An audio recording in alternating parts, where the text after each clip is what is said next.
In this video, we will get to know about the array function available in FormBuilder class.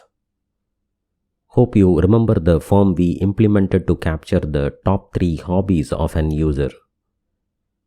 In this example, we defined the form group object containing a form control and a form array that contains 3 form control objects to capture the top 3 hobbies.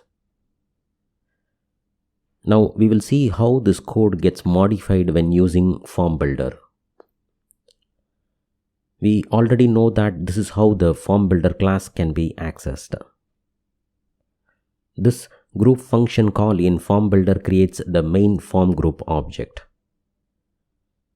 Based on what we learned in the previous videos about group function, we already know that this name property definition gets converted into a form control object. The FormArray object for hobbies is created using the array function in the FormBuilder class. For the array function call, an array containing 3 empty strings is passed as parameter. The 3 empty strings represents 3 form controls. The array function internally converts each empty string into a form control object. We can see the level of simplification achieved when using array function. Now we will include mandatory field validations on the form controls that are present within the form array.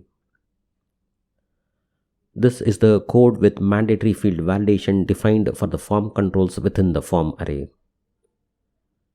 This is the modified code that is applied with validation. Each form control is defined as an array containing the initial value and the validator.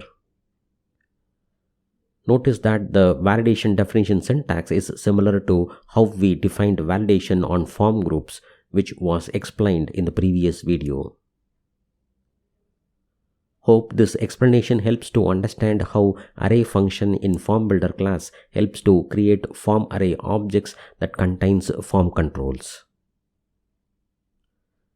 In the next video, we will understand how to use array function when we have to create a form array object that contains a form group object.